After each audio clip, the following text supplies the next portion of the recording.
Bismillahirrahmanirrahim. Assalamualaikum warahmatullahi wabarakatuh.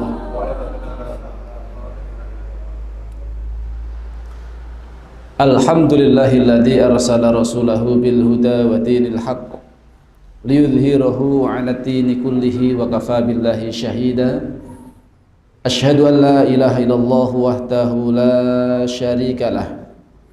Wa ashhadu anna Muhammadan abduhu wa rasuluhu la nabiyya wa la rasula ba'dah. Usikum wa iyaya nafsi bitaqwallah faqad fazal muttaqun haitsu qala ta'ala fi kitabihil karim a'udzu billahi minasyaitonir rajim bismillahirrahmanirrahim ya ayyuhalladzina amanu taqullaha haqqa tuqatih wala tamutunna illa wa antum muslimun. Wa qala ya ayyuhalladzina amanu taqullaha wa qulu qawlan sadida yuslih lakum a'malakum wa yaghfir lakum dhunubakum wa may yuti'illaha wa rasulahu faqad faza fawzan 'azima. Wa qala Rasulullah sallallahu alaihi wasallam fi hadisihi asy-syarif ittaqillaha haitsu ma kunta wa atbi sayyi'atal hasanata tamhuha wa khaliqin nasa bi khuluqin hasanin. Allahumma salli wa sallim wa barik ala nabiyyina wa habibina Rasulillah Muhammadin sallallahu alaihi wasallam wa ala alihi wa ashabihi ajma'in. Amma ba'd. Ma'asyiral muslimin, Bapak Ibu, para jamaah Kamaru yang semoga senantiasa dirahmati dan dimuliakan oleh Allah Subhanahu wa taala. Kembali kita bersyukur kehadirat Allah Subhanahu wa taala dengan ucapan alhamdulillahi rabbil alamin. Segala puji hanya milik Allah Rabb semesta alam. Kita bersyukur alhamdulillah pada kesempatan malam hari ini Allah takdirkan kita, Allah mudahkan kita untuk menghadiri majelis ilmu, majelis dzikir, majelis dalam rangka untuk meningkatkan iman dan takwa kita kepada Allah Subhanahu wa taala. Kita bersyukur alhamdulillah, mudah-mudahan hadirnya kita di kesempatan yang baik ini, di dalam majelis yang mulia ini, menandakan bahwasanya kita semuanya termasuk orang-orang yang Allah kehendaki mendapatkan kebaikan. Karena kalau Allah Subhanahu wa taala menghendaki seorang hambanya itu mendapatkan kebaikan, di antara ciri-cirinya adalah Allah akan memahamkannya terhadap urusan agamanya. Di antara cara untuk bisa memahami dinul Islam atau agama Islam, tentunya dengan proses yang namanya tholabul ilmi. Termasuk di antaranya majelis kita di malam hari ini juga adalah termasuk majelis ilmu, majelis dalam rangka untuk tholabul ilmi. Maka mudah-mudahan dengan majelis kita ini betul-betul menghantarkan kita termasuk orang-orang yang difahamkan oleh Allah Subhanahu wa taala terhadap din kita, sehingga kita termasuk dalam hadis Rasul SAW, man yuridillahu bihi khairan yufaqihu fiddin. Barang siapa yang Allah kehendaki baik, maka Allah akan memfaqihkannya, akan memahamkannya terhadap agamanya. Ma'asyiral muslimin arsyadani wasakumullah. Selanjutnya salam serta selawat tidak lupa senantiasa kita haturkan kepada suri teladan kita, panutan kita, idola kita Rasulullah Muhammad sallallahu alaihi wasallam, dan juga tentunya seluruh pengikutnya dari kalangan para sahabat, para tabi'in, tabi'ut tabi'in, serta seluruh umatnya yang senantiasa mencintai beliau, yang senantiasa mentaati beliau hingga yaumil kiamah nanti. Insyaallah dengan berbekal cinta kepada Rasul, berbekal taat kepada Rasul, mudah-mudahan hal itu akan menghantarkan kita semuanya kelak di yaumil kiamah kita mendapat syafaat beliau. Kemudian mudah-mudahan juga dengan berbekal cinta kita kepada Rasul dan ketaatan kita kepada beliau, menjadikan kita kelak bisa membersamai beliau masuk ke dalam jannahnya Allah Subhanahu wa taala. Amin. Allahumma amin. Ma'asyiral muslimin arsyadani wa arsyakumullah. Kita lanjutkan untuk kajian kita di kitab Tazkiyatun Nafas. Pada kesempatan kali ini kita akan belajar bersama tentang padang mahsyar dan potret hari kebangkitan.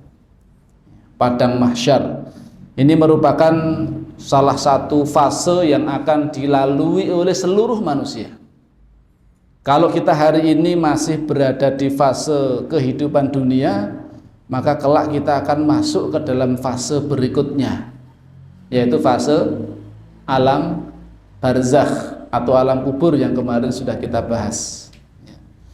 Ada sedikit kisah ya, dari Amirul Mukminin Khalifah yang ketiga, yaitu Utsman bin Affan. Beliau ketika berziarah kubur ya, alias beliau sedang ziarah kubur itu, beliau menangis sampai membasahi jenggot beliau. Ada salah seorang sahabat yang kemudian bertanya kepada beliau, "Hai Amirul Mukminin, Anda ketika mendengar ayat tentang surga, tentang neraka, itu tidak menangis. Tapi mengapa Anda kemudian ketika ziarah kubur ini kok kemudian menangis? Apa yang menyebabkan Anda itu menangis?" Maka beliau kemudian menjawab, ya, karena di alam kubur inilah sebagai pertanda awal, kurang lebihnya seperti itu. Kalau di alam kuburnya kita sudah mendapatkan kenikmatan, kemudahan, maka insya Allah di kehidupan berikutnya atau istilahnya fase-fase berikutnya ke depannya itu lebih mudah ya, akan dimudahkan oleh Allah Subhanahu wa taala. Sebaliknya ketika di alam kuburnya ini sudah mengalami kesulitan-kesulitan, bahkan mengalami siksaan di alam kubur, mendapatkan azab di kuburnya, maka ini sebagai pertanda awal bahwasanya kedepannya semakin berat, semakin sulit, semakin susah.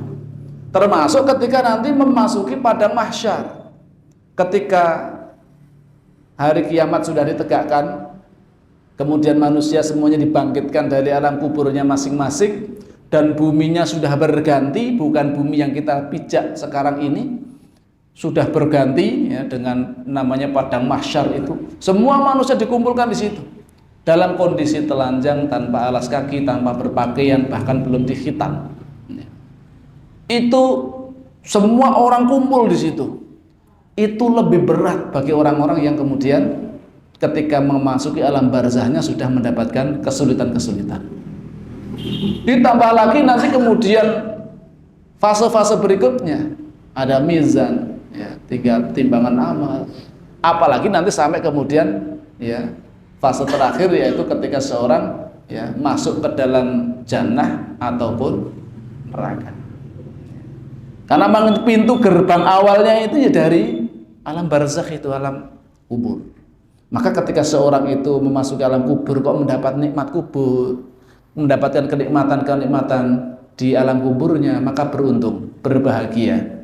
Karena insya Allah ke depan dia akan lebih mudah, akan dimudahkan oleh Allah Subhanahu wa taala. Insya Allah. Tapi ketika di alam kuburnya dia mendapatkan azab kubur, siksa kubur, ya, maka kedepannya itu juga semakin sulit, semakin berat. Ini sebagai indikator awal. Oleh karena itu ya kita senantiasa berlindung kepada Allah Subhanahu wa taala dari yang namanya siksa kubur. Bagaimana orang yang diazab di alam kubur itu setiap pagi dan petangnya diperlihatkan tempat tinggalnya besok di neraka. Berarti kan dia sudah mengetahui, oh besok tempatnya di neraka. Makanya orang-orang yang disiksa di alam kuburnya, mereka itu berkeinginan, bahkan meminta supaya kiamat itu ditunda, jangan segera terjadi kiamat. Harapannya apa? Harapannya biar tidak terlalu dan segera masuk neraka. Karena nanti kalau sudah terjadi kiamat, segera dimulai fase-fase berikutnya dan kelak akan masuk ke dalam neraka, dan itu jauh lebih berat dibandingkan ketika disiksa di alam kuburnya. Ya. Maka kita berlindung, mudah-mudahan kita semuanya dibebaskan dari azab kubur. Ya, dengan demikian mudah-mudahan kita akan dimudahkan di fase-fase yang berikutnya, termasuk di padang mahsyar. Padang mahsyar dan potret hari kebangkitan. Lihatlah bagaimana mereka digiring. Semua manusia digiring dalam keadaan telanjang tanpa dikhitan serta tidak pakai alas kaki menuju padang mahsyar setelah dibangkitkan dari kubur dan dikumpulkan. Dikumpulkan jadi satu padang mahsyar di situ.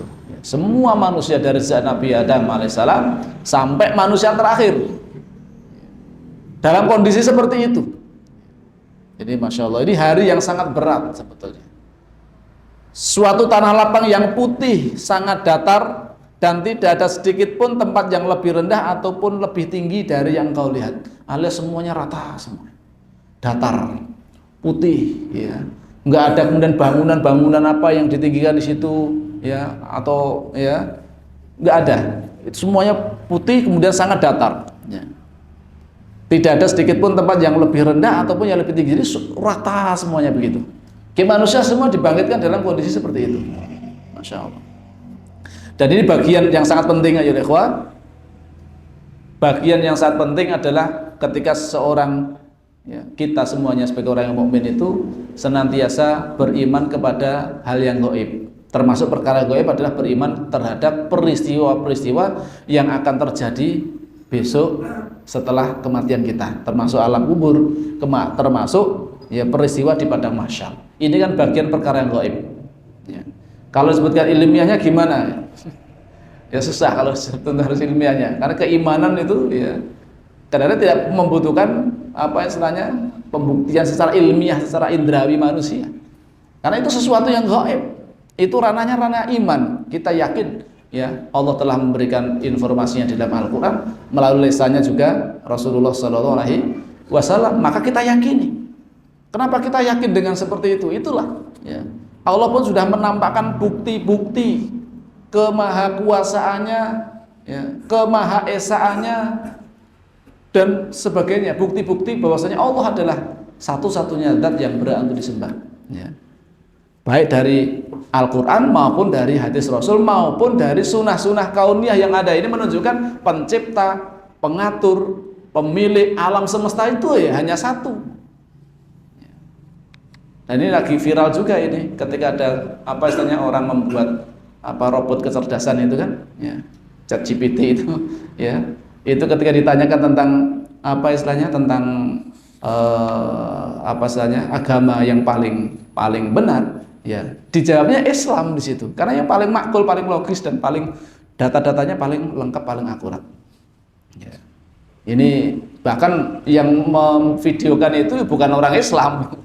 Ketika ditanya suruh membuat lelucon tentang maaf ya Yesus, dia membuat lelucon, mau membuat lelucon tentang Yesus. Tapi ketika suruh membuat lelucon tentang Nabi Muhammad SAW, ChatGPT tidak mau ya membuat lelucon terkait dengan Rasulullah Muhammad SAW. Dan ketika ditanya antara kitab-kitab Samuel yang lain yang ada, termasuk Taurat, Zabur, Injil dan yang lainnya, termasuk kitab yang lain, ya agama-agama yang lain, termasuk Al-Quran, ya suruh objektif mana yang paling otentik, yang paling benar, maka dia mengatakan Al-Quran yang paling benar. Ya, berdasarkan data-data yang dia miliki, tentunya kan begitu, secara robot dibuatnya itu seperti itu. Itu semakin menunjukkan bahwasanya mengislamlah yang memang agama satu-satunya agama yang paling benar sesuai dengan akidah kita, maksudnya begitu ya. Walaupun ada yang kemudian menganggap semua agama itu benar, ada yang mengatakan begitu, semua agama itu ya sama. Cuman kita sebagai orang yang beriman tentunya kita meyakini bahwasanya agama yang paling benar di sisi Allah, yang paling diridhoi di sisi Allah adalah agama Islam. Berdasarkan dalil-dalil yang Allah sebutkan. Nah, termasuk dalam urusan padang mahsyar seperti ini, maka ini kita meyakini ya akan adanya peristiwa yang amat dahsyat, yang sangat mengkhawatirkan, ya, yaitu di padang mahsyar nantinya. Allah Subhanahu wa taala berfirman di dalam surat Thaha ayat 105 sampai 107, A'udzu billahi minasyaitonir rajim. Wa yas'alunaka 'anil jibali faqul yansifuha rabbi nasfa fayadharuha qa'an safsafa la tara fiha 'iwajan wala amta. Dan mereka bertanya kepadamu wahai Muhammad. Wa yas'alunaka, dan mereka bertanya kepadamu wahai Muhammad, 'anil jibal, tentang gunung-gunung.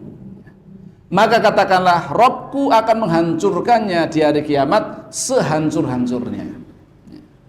Gunung-gunung yang hari ini sebagai pasak-pasak bumi, ya, sebagai penyeimbang, ya, dari bumi itu, maka kelak ketika peristiwa hari kiamat itu akan dihancurkan dengan sehancur-hancurnya. Ya. Bahkan dalam ayat yang lain disebutkan apa menikah? Seperti kapas-kapas yang berterbangan. Ya. Jadi masya Allah, gunung sampai digambarkan seperti kapas-kapas yang berterbangan. Ini kan menunjukkan betapa dahsyatnya peristiwa hari kiamat itu, yaitu kehancuran seluruh alam semesta. Sampai gunung-gunung aja, ya, yang kita lihat berdiri kokoh. Di barat ada Gunung Lawu, ada Gunung Merapi, Gunung Merbabu. Sampingnya lagi situ ada Gunung Telomoyo, ada Ungaran, samping sebelah baratnya sana ada Andong, ya, dan seterusnya sana ada Sindoro, Sumbing, sebelah timur juga ada Lawu yang gagah gitu. Itu ketika peristiwa hari kiamat nanti hancur sehancur-hancurnya, bahkan dikatakan ya seperti kapas yang berterbangan. Masya Allah. Maka dia akan menjadikan bekas gunung-gunung itu datar sama sekali. Tidak ada sedikit pun kamu lihat padanya tempat yang rendah dan yang tinggi-tinggi. Dan tentunya masyiral muslimin, ya, ini bukan, ya, dimaksudkan adalah bumi yang kita pijak ini nanti, bukan ini.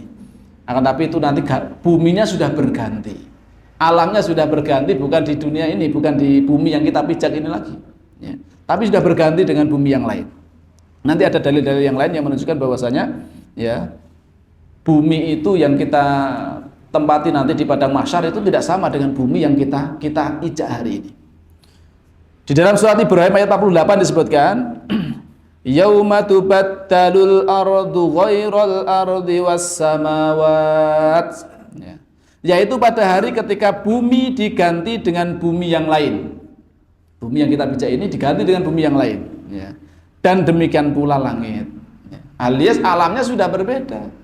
Alam dunia berbeda dengan alam barzakh. Alam barzakh juga berbeda dengan alam mahsyar nanti di padang mahsyar. Ya, sudah berbeda alamnya. Tidak sama sebagaimana yang ada di bumi. Maka di sana, ya, disebutkan tadi bumi itu adalah ketika itu nanti berwarna putih, kemudian sangat datar, tidak ada sedikit pun yang naik turun. Ya, seperti berlembah-lembah, semuanya datar rata, ya. Semua dibandingkan dalam kondisi yang seperti itu. Ibnu Abbas beliau berkata, radhiyallahu anhuma, tidak ditambah atau dikurangi di dalamnya, tidak ditambah atau dikurangi di dalamnya pohon-pohon, gunung-gunung, lembah-lembah, dan apa saja yang berada di dalamnya dilenyapkan, alias tidak ada sama sekali gunung-gunung, bukit-bukit, lembah-lembah, ya, jurang-jurang nggak ada, ya, semua datar. Bumi dibentangkan seperti kulit yang disamak, ya, harus dibentangkan betul. Maka bumi berwarna sangat putih, ya, seperti perak. Tidak ada setetes darah pun yang tumpah di atasnya, dan tidak ada satu kesalahan pun yang dilakukan di atasnya. Sementara langit telah melenyapkan matahari, bulan, dan bintang-bintangnya. Alias semuanya sudah berganti kehidupannya. Ketika sudah terjadi peristiwa dahsyat hari kiamat, itu sudah berganti dengan kehidupan yang lain. Maka jangan dibayangkan, ya, ketika terjadi kiamat itu kiamatnya hanya di bumi tok, gitu, ya. Nanti di planet yang lain itu tidak kiamat, jangan dibayangkan seperti itu. Semuanya akan hancur, semuanya alam semesta ini, ya. Semua alam semesta akan hancur binasa. Maka kalau ada yang membuat film Kiamat 2012 itu kan masih yang selamat itu. Ya, itu ya aneh sekali. Ya karena itu berangkat dari kejahilan atau ketidakfahaman mereka terhadap peristiwa kiamat. Yang dianggap kiamat itu ya dunia tok ini. Maksudnya bumi ini, bumi yang kita tempati ini yang akan hancur binasa sehingga dia masih bisa menyelamatkan diri naik pesawat ya dan segala macamnya. Padahal semua itu bintang-bintang aja jatuh berserakan, Pak. Ya. Bintang-bintang aja jatuh berserakan. Ya. Terus bagaimana kemudian satu planet dengan planet yang lain bertabrakan? Ya, berbenturan seperti itu, hancur lebur semuanya. Maka ya alam ini nanti sudah berganti dengan alam yang lain. Buminya sudah ganti, langitnya juga sudah ganti lagi. Rasulullah SAW bersabda, yuhsyarun nasu yaumal qiyamati ala ardin bayda afra'a kaqusatin naqiyyin laisa fiha ma'lamun li ahadin. Pada hari kiamat manusia itu dikumpulkan di atas bumi yang sangat putih. Ya, kemudian berbentuk bulat pipih, dan gundul alias tidak ada satu bangunan pun di atasnya. Ini menunjukkan bahwasanya memang itu flat, datar betul, rata begitu, ya. Kemudian semua dibayangkan dalam kondisi yang seperti itu, tidak ada yang tempat yang lebih tinggi maupun yang lebih rendah. Ya, semua dibangkitkan dalam kondisi seperti itu. Sabda beliau afro maksudnya bumi yang sangat putih dan tidak murni. Ya. Sabda beliau juga ya kakursin naqiyin. Ya, maksudnya adalah berbentuk bulat pipih. Sementara al-ma'lam artinya adalah bangunan atau dataran tinggi. Maksudnya berarti di situ memang betul-betul tanah nanti itu di padang mahsyar itu berwarna putih seperti perak tadi disebutkan oleh Ibnu Abbas. Ya, kemudian tidak ada bangunan yang lebih tinggi di atasnya. Tidak ada yang lebih tinggi dan tidak ada yang lebih rendah. Berbentuknya bulat pipih gitu ya. Itu berdasarkan informasi dari Rasulullah Muhammad sallallahu alaihi wasallam. Ya. Nah, bagaimana dengan teori bumi bulat dan segala macamnya? Ya, itu kan bumi yang ada di dunia. Tentunya berbeda dengan bumi yang nanti dipijak ketika di padang mahsyar. Tidak sama dengan bumi yang kita injak seperti sekarang ini. Sekarang kan terjadi perdebatan, ya, antara apakah bumi itu flat, datar begitu, atau bulat. Itu kan masih terjadi perbedaan pendapat, ya, masih perbedaan pendapatnya. Ada yang mengatakan bumi itu datar, ada yang mengatakan gitu, bumi itu datar, ya, dengan dalil-dalil segala macamnya. Tapi dia mengatakan enggak, bulat, gitu. Nah, kok bisa ditempati? Ya begitulah, gitu ya. Ada teori-teori banyak mengatakan seperti itu. Yang jelas nanti bumi di dunia ini itu sudah digantikan, ya, ketika nanti pada mahsyar itu buminya sudah bukan bumi yang kita injak ini lagi, ya, sudah berganti dengan bumi yang lain lagi. Kemudian tentang potret kebangkitan manusia itu dijelaskan dalam hadis Abu Hurairah radhiyallahu anhu bahwa Nabi SAW bersabda, ya, ini hadis riwayat Bukhari dan juga Imam Muslim, ya, yusyarun nasu ala salasi taraik rahibina wasnani ala ba'irin wa salasatun ala ba'irin wa arba'atun ala ba'irin wa ashratun ala ba'irin wa yahsyuru baqiyatahumun nar taqilu ma'hum haitsu qalu wa tabitu ma'hum haitsu batu wa tusbihu ma'hum haitsu asbahu wa tumsi ma'hum haitsu amsau. Manusia akan dikumpulkan pada hari kiamat dalam 3 kategori. Manusia kelak akan dikumpulkan pada hari kiamat nanti.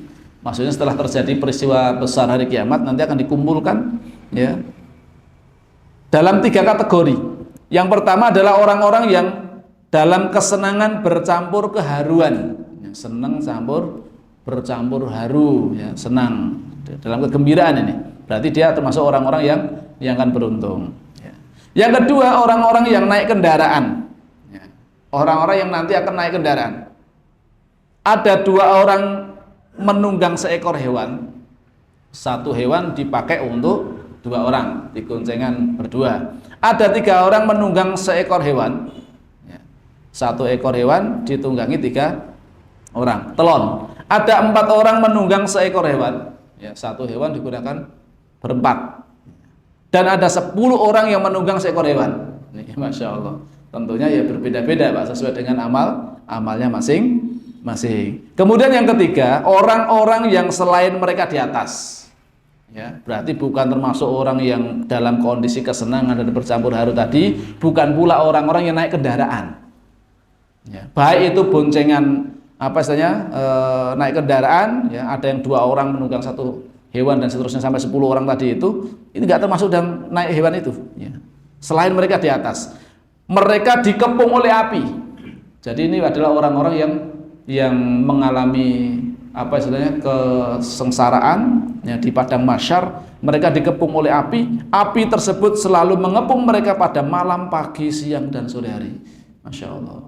Jadi itu belum di nerakanya deh Pak, belum masuk ke neraka, itu baru di padang mahsyar. Nanti kalau ada dalil yang hadis yang lain terkait dengan matahari didekatkan itu, ya, sampai orang-orang tenggelam dengan keringatnya masing-masing, dan itu sesuai dengan amaliyah atau amalan dia ketika di dunia dahulu.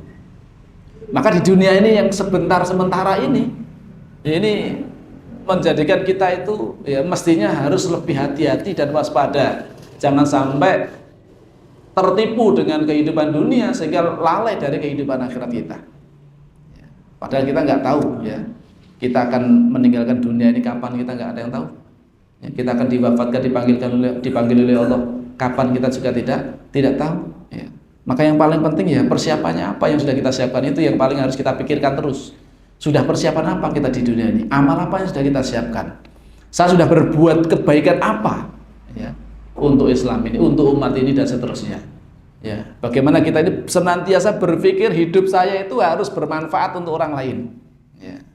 Sehingga nanti menjadi orang yang disebutkan oleh Rasulullah khairun nasi anfa'uhum linas. Ya, sebaik-baik orang adalah orang yang paling bermanfaat untuk orang lain. Dengan apapun yang kita miliki, entah dengan ilmu kita, entah dengan harta kita, entah dengan tenaga kita, entah dengan pikiran kita, entah dengan apapun yang kita itu bisa berbuat kebaikan pada siapapun. Karena ini bagian dari akhlak yang diajarkan oleh Rasulullah SAW. Bahkan ini menempati posisi yang sangat tinggi. Ya. Ketika ada seorang dilaporkan, ya Rasul, ada seorang, bagaimana pendapat Anda ya Rasulullah, ada seorang wanita yang ahlu sholat malam, ya, sholat tahajud, rajin sholat tahajud, ya, tapi ternyata lisannya sering menyakiti hati tetangganya, lisannya tajam, sering menyakiti tetangganya. Kemudian ditanyakan kedudukannya, dia di mana kedudukannya wahai Rasulullah? Maka Rasul menjawab, hiya finnar, dia di neraka. Ini Masya Allah. Padahal ya rajin sholat, hablum minallahnya bagus, tapi mengapa hablum minallahnya nggak baik? Mestinya ya. Idealnya harusnya ya. Kalau hubungan dia kepada Allah itu baik, semakin baik, mestinya hubungannya sesama manusia juga baik, gitu maksudnya. Karena saling keterkaitan itu, Pak. Ya, saling keterkaitan itu.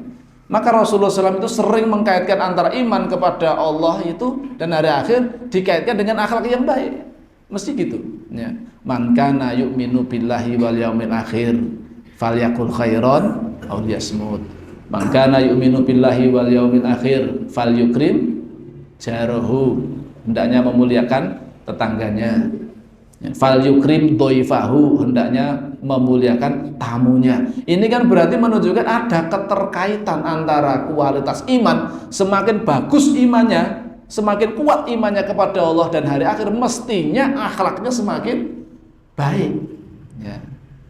Wong sama Allah baik, bagus, luar biasa. Masa sama makhluknya Allah tidak baik. Mestinya semakin baik. Harusnya begitu. Ya. Maka ini tadi kok rajin sholat malam tapi kok akhlaknya nggak baik. Ini sebetulnya dipertanyakan. Ya. Dipertanyakan kualitas sholatnya. Ya. Ya.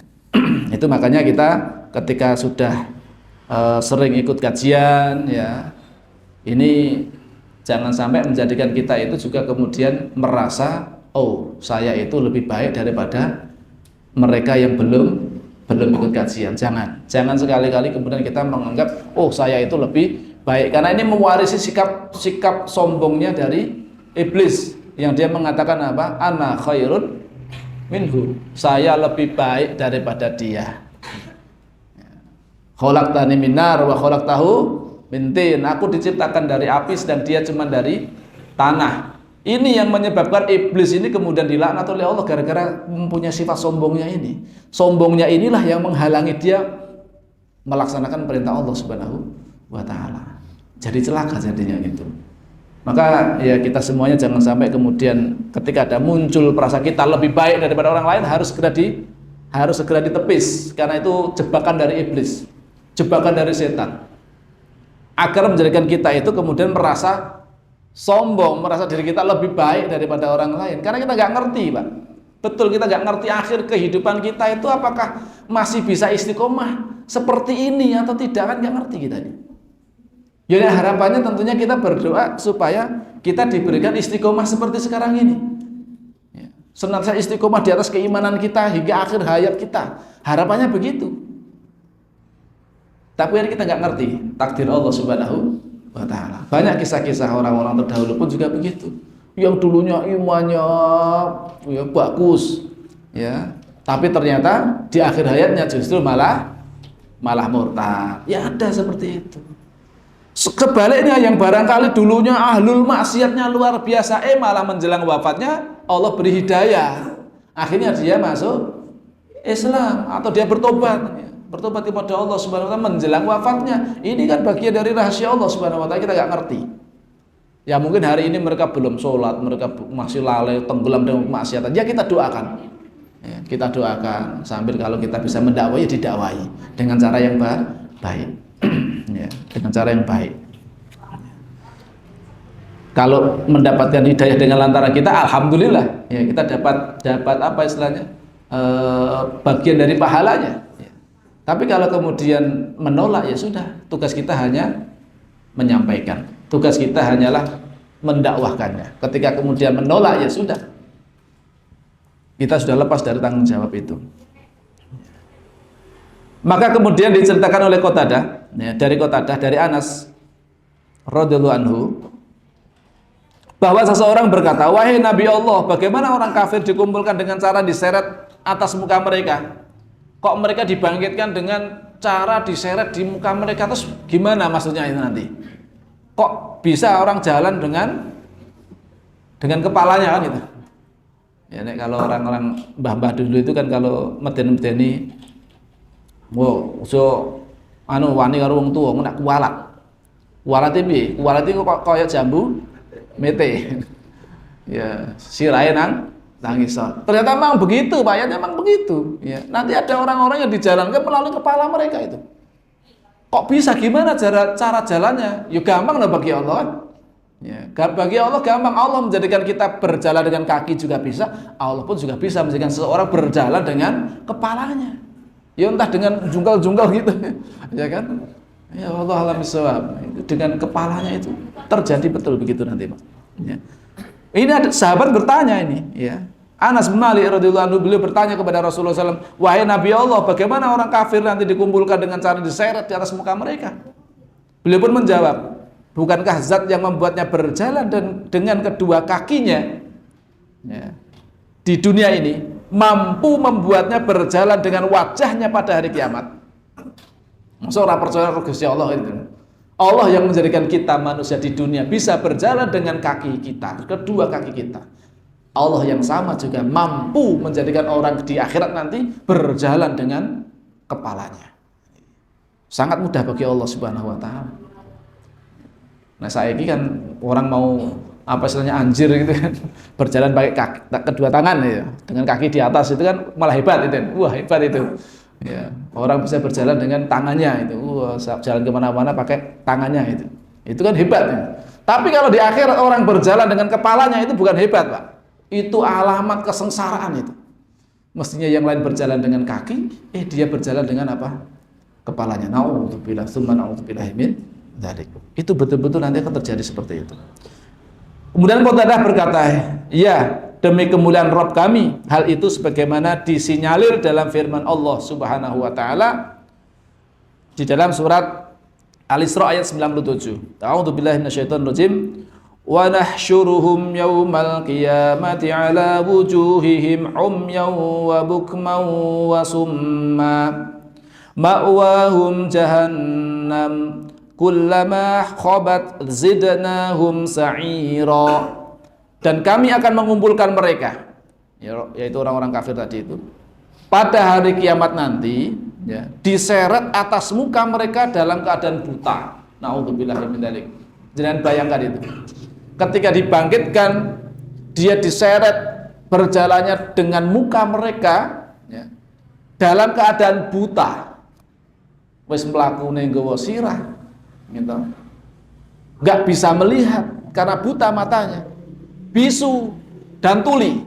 Na'udzubillah tsumma na'udzubillahi min dzalik. Ya. Terus gimana rasanya yang seperti itu? Na'udzubillahi min dzalik. Enggak bisa kita bayangkan betapa sengsaranya orang yang seperti itu nantinya. Ya. Tempat kediaman mereka adalah neraka jahanam. Tiap-tiap kali nyala api jahanam itu akan padam, kami tambah lagi bagi mereka nyalanya.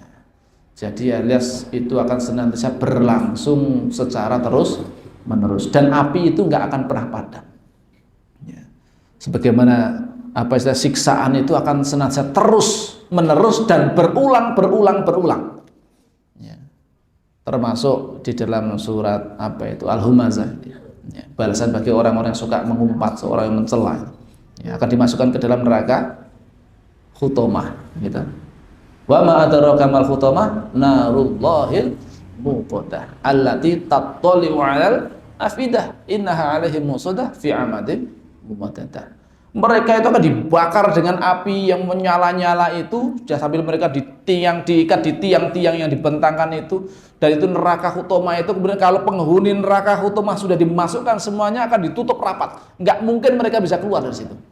Ditambah lagi mereka diikat di tiang-tiang yang dipanjangkan itu, kemudian dengan tali rantai yang sangat berat, tidak mungkin dia bisa lepas dari situ. Ya. Dan itu api dinyalakan, dibakar, membakar tubuhnya, ya. Seluruh tubuhnya terbakar, bahkan sampai tembus ke hati-hatinya, dalam kondisi masih tetap hidup. Dari mati ngunes, mending, Pak, ya. Mending dalam artian orang rasakin mati. Ini dalam kondisi masih tetap hidup, dibakar tembus sampai hatinya, ya. Ketika nanti sudah tubuhnya sudah hangus, gosong, sudah seperti itu, ya. Kalau dalam ayat yang lain, kullama nadijat juluduhum badalnahum juludan ghairuha. Ketika setiap kali kulit mereka itu hangus, matang, gosong, ya, maka kemudian kami ganti dengan kulit yang baru. Untuk apa? Kok diganti lagi? Kok nggak dibiarkan gosong sampai habis sudah selesai? Enggak. Liyadzuqul adzab, ya, agar mereka merasakan pedihnya azab dari Allah Subhanahu wa taala. Ini tujuannya. Makanya di situ dibakar sampai organnya habis, ya. Itu nanti akan diganti lagi, ya. Nanti disiksa lagi seperti itu. Naudzubillah, summa naudzubillahi min dzalik. Berbagai macam siksaan di neraka, nanti barangkali kajiannya terkait dengan siksa di neraka ini, betul mengerikan. Jadi kan bayangkan itu siksa yang paling ringan saja, ya. Paman Rasul SAW yaitu Abu Thalib, ya, karena jasa beliau mendidik Rasul dari kecil, kemudian melindungi beliau ketika dakwah, ya. Tapi sampai akhir hayat beliau nggak mau masuk Islam. Suruh mengucapkan la ilaha illallah saja, satu kalimat itu sebagai hujah di hadapan Allah untuk mintakan ampun kepada Allah, ya. Dan kalau beliau mau mengucapkan itu akan diampuni oleh Allah SWT. Cuman ya itulah takdir Allah, ya. Rasul sangat ingin paman beliau yang beliau cintai itu masuk Islam, tapi ternyata hidayah itu nggak bisa dipaksakan, ya. Hidayah itu mutlak miliknya Allah Subhanahu wa ta'ala. Ya sudah, akhirnya ya gimana lagi, sedih, beliau sedih, ya. Tapi gimana lagi, wong itu sudah takdir Allah. Tapi akan kemudian karena jasa-jasanya paman beliau itu, beliau diringankan, ya. Diberikan keringanan untuk siksanya tidak seberat sebagaimana orang-orang kafir yang lain, ya. Dia hanya dipakaikan terompah dari api neraka itu, kemudian otaknya yang beliau mendidih, otaknya sampai mendidih, membayangkan itu dengan masa air, ya, panas 100 derajat. Di sana bukannya 100 derajat, ya, berlipat-lipat kali lipat, ya. panas, saking panasnya itu otak itu sudah mendidih. Masya Allah, naudzubillah min dzalik. Itu yang paling ringan. Bagaimana ketika itu kemudian siksa yang paling berat di sana? Naudzubillah tsumma naudzubillah min dzalik. Alangkah jauhnya perbedaan dua golongan ini. Dua golongan berada di antara dua jalan. Satu golongan digiring dengan kendaraan ke surga-surga yang penuh kenikmatan dan rahmat Zat yang Maha Pengasih lagi Maha Penyayang. Sementara golongan lain digiring ke neraka jahim dan siksanya yang pedih dan kekal. Apa yang menjadikan berbeda amalnya di dunia? Ya, bagaimana ketika di dunia inilah ini yang menentukan. Apakah kelak kita akan termasuk orang-orang yang beruntung, sukses, ya, dimasukkan ke dalam jannahnya Allah Subhanahu wa taala, atau naudzubillah justru malah termasuk orang-orang yang digiring ke dalam neraka jahanam, ya. Naudzubillah min dzalik. Yauma nahsyurul muttaqina ila ar-rahmani wafda wa nasuqul mujrimina ila jahannama wirda. Ingatlah hari ketika kami mengumpulkan orang-orang yang bertakwa, ini orang-orang bertakwa di dunia nih, ya, kepada Rabb yang Maha Pemurah dalam keadaan berkendara, ya, terhormat, ya. Berarti dia akan masuk ke dalam surga ini. Dan kami akan menghalau orang-orang yang durhaka ke neraka jahanam dalam keadaan dahaga. Ya, sudah ngelaknya luar biasa. Ya. Dan itu tidak diberi minum. Kalau diberi minum pun di neraka nanti, ya, itu dengan minuman yang apa istilahnya berbau busuk, ya, panas mendidih. Ketika sudah masuk ke tenggorokannya ini, kerongkongannya ini menjadi, ya, hancur di kerongkongannya ini. Masuk ke dalam ususnya, lambungnya hancur juga itu. Masya Allah. Nggak ada minuman yang lain. Mau nggak mau ya minumnya pakai itu. Naudzubillahi min dzalik. Ya. Maka ya kita hidup di dunia ini sifatnya hanya sementara, ya. Maka sekali lagi ketika dengan kita banyak mengingat-ingat tentang peristiwa besar di hari kiamat, siksa di neraka, ini menjadikan kita itu insya Allah hati kita itu semakin lembut. Insya Allah kita akan menjadikan ada rasa takut kita.